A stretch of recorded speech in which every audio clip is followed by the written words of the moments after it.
कि सर आपका flux density बढ़ेगा तो फ्लक्स फाई बढ़ेगा, और अगर इंटेंसिटी बढ़ाओगे तो ये वैल्यू ज्यादा है, ये बढ़ गया तो इंड्यूस्ड ईएमएफ बढ़ गया, और इंड्यूस्ड ईएमएफ बढ़ गया तो मशीन की एफिशिएंसी क्या हो गई, बढ़ गई। सर ये तो बेहतर मटेरियल है किसके लिए, ये तो बेहतर मटेरियल है मशीन डिजाइन के लिए, क्योंकि एफिशिएंसी अच्छी हो गई, मशीन का क्रॉस सेक्शन सेम रेटिंग का क्या हो जाएगा, घट जाएगा, अगर अदर मटेरियल के कंपैरिजन में हम लोग बात करें तो। सर हमें पता है एडी करंट जो होता है that is equal to pi square F square B square T square upon में कितना 6 रो होता है। तो अगर रेसिस्टिविटी ज्यादा होगा तो एडी करंट लॉस क्या हो जाएगा, कम हो जाएगा। तो ऐसे ट्रांसफार्मर की बात कर रहे हैं, हाई रेटेड फ्रीक्वेंसी ट्रांसफार्मर की बात कर रहे हैं, हाई रेटेड फ्रीक्वेंसी ट्रांसफार्मर की बात कर रहे हैं। तो उस ट्रांसफार्मर के अंदर जहां पे आपकी फ्रीक्वेंसी आप मेगा गीगा हर्ट्ज में डील कर रहे हैं, उस फ्रीक्वेंसी की बात कर रहे हैं, तो इसमें हमेशा इलेक्ट्रोपीडिया द 10 मिनट शो। आइए आज हम लोग देखने वाले हैं application of magnetic material. Magnetic material का एप्लीकेशन मशीन्स के अंदर कैसे है, इसको हम लोग समझने वाले हैं। जनरली अगर हम लोग मैग्नेटिक मटेरियल की बात करें तो मैग्नेटिक मटेरियल आप 5 तरह से क्लासिफाई कर सकते हैं कि सर आपके पास कैसा होता है, diamagnetic material, diamagnetic material. Sir diamagnetic material होता है। दूसरा अगर हम लोग बात करें तो पैरा मैग्नेटिक मटेरियल होता है, पैरा मैग्नेटिक मटेरियल होता है। और तीसरी अगर हम लोग बात करें तो वो आपके पास होता है कौन सा, डाया पैरा फेरो मैग्नेटिक मटेरियल। और अगर हम लोग चौथी बात करें तो ये होता है आपका फेरी मैग्नेटिक मटेरियल।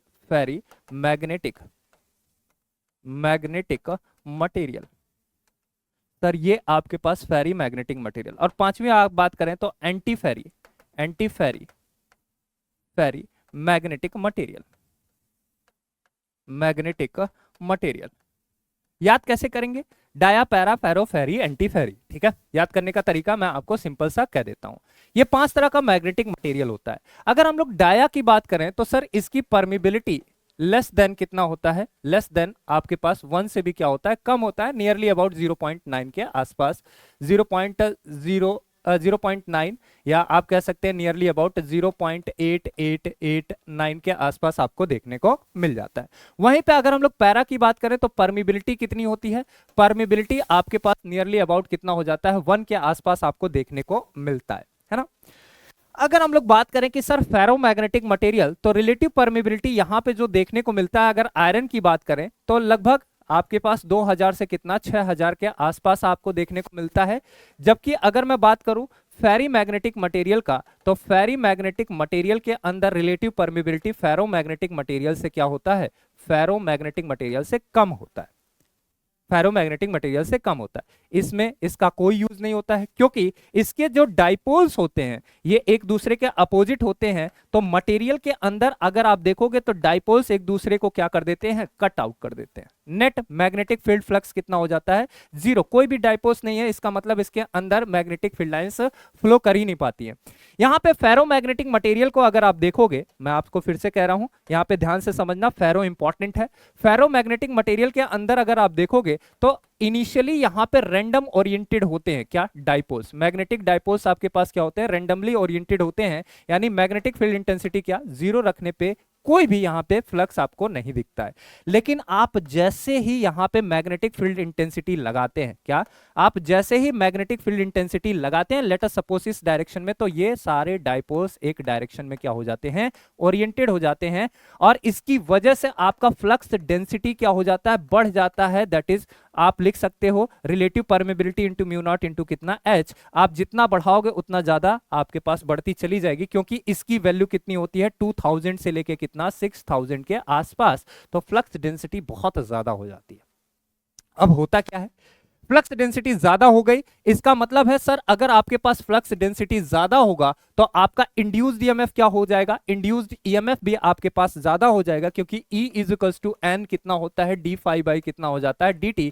ये बढ़ेगा तो ये बढ़ेगा। अब इसको बढ़ने के लिए आपके पास क्या होता है, B डॉट कितना A, कि सर आपका फ्लक्स डेंसिटी बढ़ेगा तो फ्लक्स फाई बढ़ेगा, और अगर इंटेंसिटी बढ़ाओगे तो ये वैल्यू ज्यादा है, ये बढ़ गया तो इंड्यूस्ड ईएमएफ बढ़ गया, और इंड्यूस्ड ईएमएफ बढ़ गया तो मशीन की एफिशिएंसी क्या हो गई, बढ़ गई। सर ये तो बेहतर मटेरियल है किसके लिए, ये तो बेहतर मटेरियल है मशीन डिजाइन के लिए, क्योंकि एफिशिएंसी अच्छी हो गई, मशीन का क्रॉस सेक्शन सेम रेटिंग का क्या हो जाएगा, घट जाएगा अगर अदर मटेरियल के कंपैरिजन में हम लोग बात करें तो, अदर मटेरियल के कंपैरिजन में बात करें तो।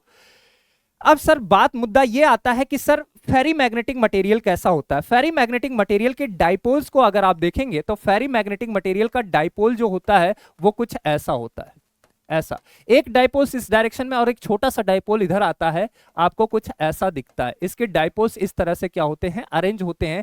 एक डाइपोल बड़ा होता है, यहां पे आपके पास एक डाइपोल क्या होता है, छोटा होता है, जिसकी वजह से इसकी परमिबिलिटी फेरो से क्या होती है, फेरो से क्या होती है, कम होती है। फेरो की परमिबिलिटी क्या हो जाती है, ज्यादा हो जाती है, relative permeability of ferrimagnetic material, ऐसा होता है।